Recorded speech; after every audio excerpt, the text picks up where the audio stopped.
देखिए अंकुर, ये तो जो एकनाथ शिंदे हैं दरअसल वो अपनी सर्वाइवल की लड़ाई लड़ रहे हैं। तो फिर उद्धव ठाकरे उनको हमेशा के लिए मुंबई की राजनीति में खत्म कर देंगे। वो एक ऐसा चक्कर चलाएंगे कि उनके सारे के सारे काउंसलर जो हैं वो कहीं भारतीय जनता पार्टी के गोदी में जाके ना बैठ जाए। तो इसलिए एकनाथ शिंदे ने अपने सारे के सारे काउंसलर्स को इस वक्त मुंबई के एक 5 स्टार होटल में बंद कर दिया है। किस तरीके से एकनाथ शिंदे लगातार अमित शाह के टच में थे, वैसी स्थिति में कहा जाता है एकनाथ शिंदे अमित शाह के आदमी हैं, उनके इशारे पर सब कुछ करते हैं। और अमित शाह बिल्कुल नहीं चाहेंगे कि चाहे बीएमसी हो, चाहे महाराष्ट्र की भारतीय जनता पार्टी या महायुति की सरकार हो, ये सारी बातें अमित शाह को तकलीफ पहुंचाती हैं। ये सारी बातें अमित शाह को कहीं ना कहीं दुखती हैं। मुंबई का किंग कौन? तो फिर देवेंद्र फडणवीस मुंबई के किंग हो जाएंगे। और जब वो किंग की मुद्रा में आएंगे तो फिर अमित शाह को ये बात पसंद नहीं आएगी। जानते हैं अजित पवार और शरद पवार अगर एक साथ आने की कोशिश कर सकते हैं तो दोनों एकनाथ शिंदे और उद्धव ठाकरे भी करीब आ जाएंगे।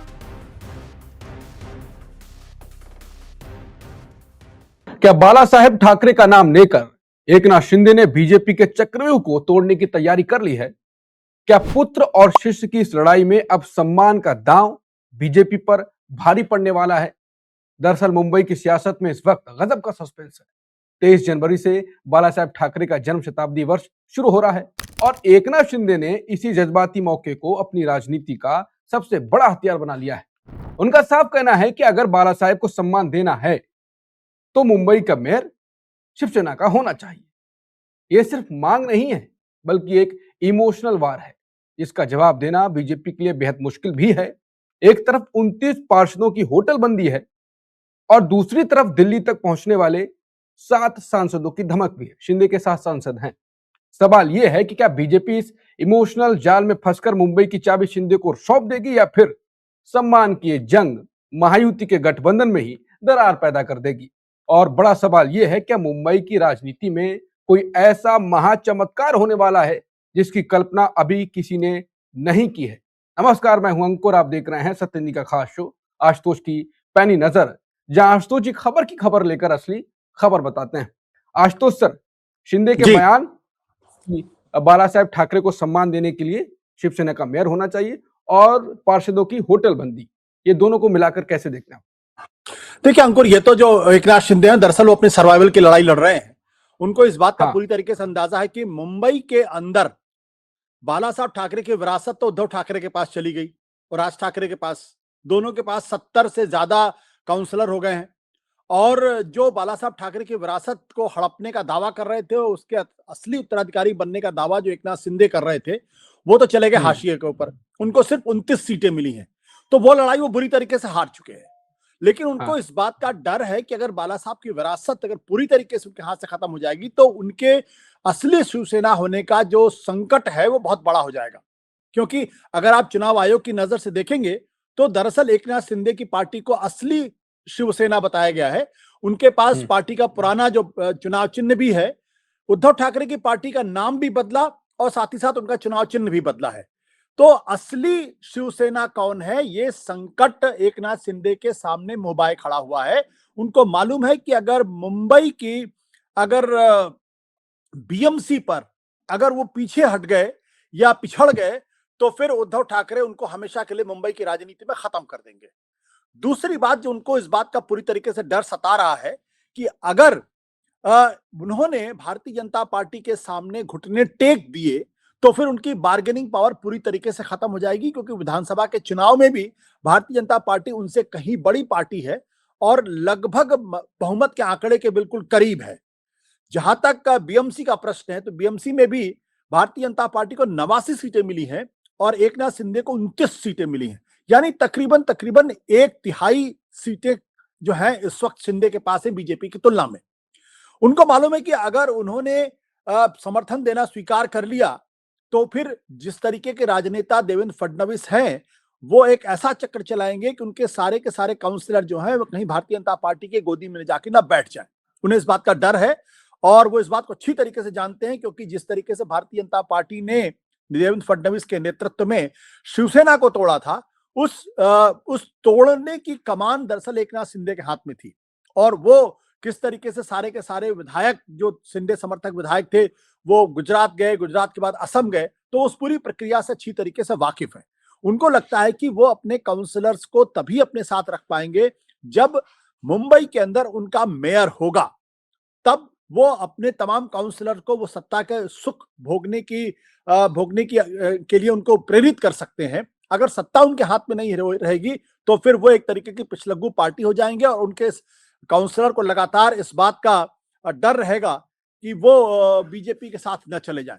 तो इसलिए एकनाथ शिंदे ने अपने सारे के सारे काउंसलर्स को इस वक्त मुंबई के एक 5 स्टार होटल में बंद कर दिया है। ये बड़ी अजीबोगरीब स्थिति है। इसलिए अजीबोगरीब स्थिति है क्योंकि बीजेपी और एकनाथ शिंदे एक ही गठबंधन के साथी हैं, एक दोनों साथ हैं, एक चीफ मिनिस्टर हैं तो दूसरे उप मुख्यमंत्री हैं। पहले एक चीफ मिनिस्टर रह चुके, शिंदे एक चीफ मिनिस्टर थे, उनके अंडर में देवेंद्र फडणवीस ने काम किया, लेकिन दोनों के बीच में अविश्वास की दीवार इतनी ज्यादा है कि वो जानते हैं कि उद्धव ठाकरे एकनाथ शिंदे को निपटाने का काम करेंगे, अजीत पवार को निपटाने का काम करेंगे, इसलिए वो किसी तरीके का कोई रिस्क लेना नहीं चाहते और इसीलिए वो देवेंद्र फडणवीस वाले नेतृत्व वाली भारतीय जनता पार्टी को वो मेयर के पद पे फिलहाल समर्थन देने की कोशिश नहीं कर रहे हैं। हो सकता है पर्दे के पीछे बहुत हार्ड बार्गेनिंग कर रहे हो। क्या वो कामयाब होंगे? मुझे इसमें संदेह है। आपको क्या लगता है अगर कामयाब नहीं हुए, सीएम पद से भी हटा दिया था, पहले नाराजगी चली बहुत दिनों तक, अमित शाह से मिले आके और फिर फडणवीस ही बने और इसके बाद अब मेयर पद पर भी वो हार जाएंगे, तो फिर तो हारते ही रहेंगे और आज नहीं तो कल जो आप कहते हैं कि शिंदे को फडणवीस खा जाएंगे, तो फिर राजनीति तो ऐसे भी खत्म होने वाली है उनकी। फिर देखिए अंकुर, लॉन्ग टर्म में तो एकनाथ शिंदे जैसी पार्टी का कोई अस्तित्व होगा नहीं। आज से 5-7 साल बाद उनका उस तरीके का इतिहास नहीं हो सकता। ये बहुत अच्छी तरीके से भारतीय जनता पार्टी के तमाम सहयोगी दलों को समझ लेना चाहिए। तो उनको अपनी ताकत का और अपनी बार्गेनिंग चिप्स को लगातार मजबूत रखना चाहिए। लेकिन इस पूरी कहानी का एक दूसरा एंगल भी है। वो कहानी का एंगल क्या है कि अगर आपको याद होगा कि भारतीय जनता पार्टी लेड महायुति को प्रचंड बहुमत मिला था विधानसभा के चुनाव में, लेकिन उसके बावजूद भी तकरीबन 3 हफ्ते तक इस गठबंधन का चेहरा कौन होगा, मुख्यमंत्री कौन होगा, इस बात का ऐलान नहीं हुआ था। और उस बीच आपको अच्छी तरीके से पता है कि किस तरीके से एकनाथ शिंदे लगातार अमित शाह के टच में थे और दिल्ली के अंदर इस बात को लेके एक संकोच था कि क्या देवेंद्र फडणवीस को मुख्यमंत्री बनाया जाए या मुख्यमंत्री न बनाया जाए। पूरी कोशिश ये की गई कि देवेंद्र फडणवीस मुख्यमंत्री की कुर्सी तक ना पहुंच पाए, लेकिन चूंकि इतनी कामयाबी इतनी जबरदस्त थी कि वो उसको रोक नहीं पाए। अगर वो करते तो शायद बीजेपी के अंदर कुछ और भी हो सकता था। वैसी स्थिति में कहा जाता है एकनाथ शिंदे अमित शाह के आदमी हैं, उनके इशारे पर सब कुछ करते हैं और अमित शाह बिल्कुल नहीं चाहेंगे कि चाहे बीएमसी हो, चाहे महाराष्ट्र की भारतीय जनता पार्टी या महायुति की सरकार हो, उसमें एक देवेंद्र फडणवीस का एक छत्र राज हो। देवेंद्र फडणवीस को अगर बार बार दिल्ली की तरफ देखना पड़े, वहां से समर्थन की दरकार होती रहे, उनके तमाम सहयोगी दल उनको लगातार परेशान करते रहेंगे, तो ये बीजेपी की जो दिल्ली के लोग हैं, अमित शाह खास तौर पे, उनको ये ज्यादा सुहाता है क्योंकि वो नहीं चाहेंगे कि देवेंद्र फडणवीस एक बहुत मजबूत मुख्यमंत्री के तौर पर उभर कर सामने आए। अगर वो कमजोर मुख्यमंत्री की तरह उभर के सामने आएंगे तो फिर नरेंद्र मोदी के बाद का जो उत्तराधिकार की जो लड़ाई है उसमें उनका पलड़ा कमजोर हो जाएगा और अमित शाह यही चाहते हैं कि उनके सारे प्रतिद्वंदी जो हैं, जो उत्तराधिकार की लड़ाई में लड़ रहे हैं, चल रहे हैं, चाहे योगी आदित्यनाथ हो या फिर देवेंद्र फडणवीस हो, वो कमजोर दिखे तो बेहतर है, मजबूत दिखेंगे तो अमित शाह की दावेदारी को कमजोर करेंगे। दावोस में वैसे भी फडणवीस जाके मोदी को कॉपी करके वैसे ही नृत्य करवा के स्वागत वागत और आरती वारती कर रहे हैं बिल्कुल मोदी स्टाइल में, तो और भी चर्चा उनकी शुरू हो गई है। क्या आपको लगता है कि अमित शाह यहां पर भी शिंदे का साथ देंगे बीएमसी में कि ठीक है आप अपना बना लीजिए? देखिए अमित शाह की मजबूरी क्या है कि बियॉन्ड अ पॉइंट वो एकनाथ शिंदे के साथ नहीं जा सकते क्योंकि वो भारतीय जनता पार्टी के सर्वोच्च नेताओं में से एक हैं। तो वो बिल्कुल नहीं चाहेंगे कि इस तरीके का कोई परसेप्शन बने कि दरअसल एकनाथ शिंदे के साथ अमित शाह है। तो लेकिन वो इस तार को इतना लंबा जरूर खींचने की कोशिश करेंगे कि एकनाथ शिंदे की नाराजगी को लेकर वो कोई नैरेटिव वीव कर सके, नैरेटिव बना सके और उस नैरेटिव में देवेंद्र फडणवीस को फंसा सके। आपने बिल्कुल सही कहा कि इस वक्त देवेंद्र फडणवीस को लग गया है कि अगर गुजरात का मुख्यमंत्री होने के बाद नरेंद्र मोदी प्रधानमंत्री पद के दावेदार हो सकते हैं, तो गुजरात से ज्यादा बड़ा स्टेट महाराष्ट्र है, ज्यादा मेंबर ऑफ पार्लियामेंट महाराष्ट्र से आते हैं। महाराष्ट्र गुजरात की तरह ही एक बहुत भारत की एक आर्थिक राजधानी भी है और मुंबई का स्थान दिल्ली के बाद सबसे महत्वपूर्ण माना जाता है। इसलिए वो उसी नक्शे कदम पर अपने आप को एक विकास पुरुष के तौर पर अंतर्राष्ट्रीय मंच पर ढालने की कोशिश कर रहे हैं और इसलिए जो दावेस के अंदर जिस तरीके से उनकी तस्वीर दिखाई पड़ रही है, ये उसी प्रचार का एक हिस्सा है। ये सारी बातें अमित शाह को तकलीफ पहुंचाती हैं। ये सारी बातें अमित शाह को कहीं ना कहीं दुखती हैं, क्योंकि अमित शाह का भारत के अंदर प्रोफाइल कैसा भी हो, देश के बाहर उनका प्रोफाइल बहुत कमजोर है। यहां तक कि उनके खिलाफ मुकदमे भी चल रहे हैं विदेशों में।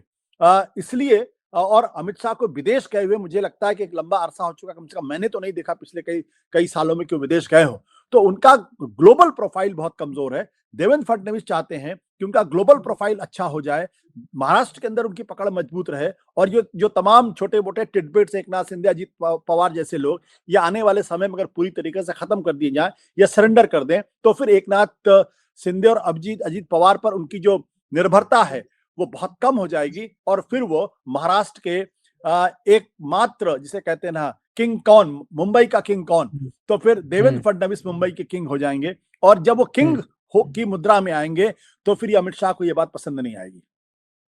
क्या आपको नहीं लगता कि एकनाथ शिंदे, अगर जिस प्रकार की उनकी पर्सनैलिटी बताई भी जाती है, हालांकि आपने अमित शाह को जोड़ा, कि वो अलग होके अपने, उनके साथ सांसद भी हैं और उनके विधायक भी हैं 57 के आसपास, और उद्धव ठाकरे, बाला साहेब ठाकरे का जिक्र कर रहे हैं, राजनीति में कुछ भी संभव है।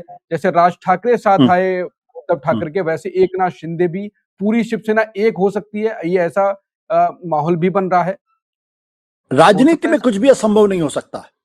मैंने कहा कि एकनाथ शिंदे को उद्धव ठाकरे के अनुभव से इस बात का एहसास हो गया होगा कि उनकी पार्टी कभी भी टूट सकती है, या भारतीय जनता पार्टी कभी भी उनको लालच या दबाव में लाके उनकी पार्टी को तोड़ सकती है।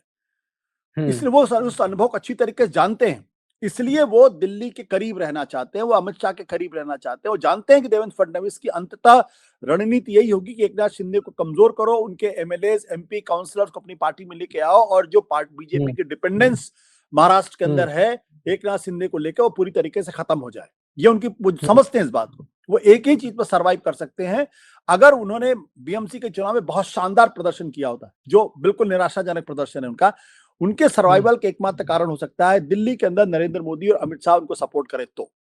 और इसलिए वो अमित शाह का खेल खेलने की कोशिश करेंगे, और उस खेल को में वो देवेंद्र फडणवीस को फंसाने की भी कोशिश करेंगे। अब ये कितना कामयाब होता है नहीं होता, ये तो शह और मात का खेल है, शतरंज की बिसात बिछी हुई है।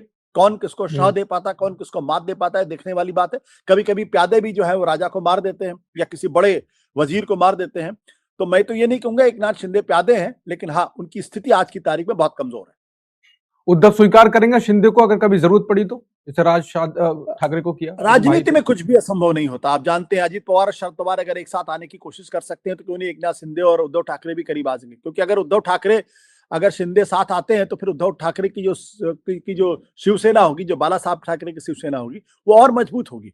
लेकिन क्या ऐसा हो पाएगा, अभी कहना मुश्किल काम है। बिल्कुल, तो शिंदे तो आशुतोष जी के हिसाब से अभी शाह के ही प्यादे बन के काम कर रहे हैं, फडणवीस को निशाना बनाने की कोशिश भी कर रहे हैं। लेकिन बीएमसी के चुनाव में जिस प्रकार की नाराजगी दिखा रहे हैं, होटल में बंद कर लिए हैं पार्षद, अब देखते हैं कि शाह के तेवर चलेंगे, या जो कि बाद में कहा कि राजनीति में कुछ भी असंभव नहीं है, कि उद्धव ठाकरे भी अपनी कोई चाल चलेंगे और कुछ समीकरण पूरे, जो जैसा कि मैंने शुरुआत में कहा कि महाचमत्कार हो जाएगा। जो भी होगा हम आपके सामने लेकर आते रहेंगे। तब तक के लिए नमस्कार।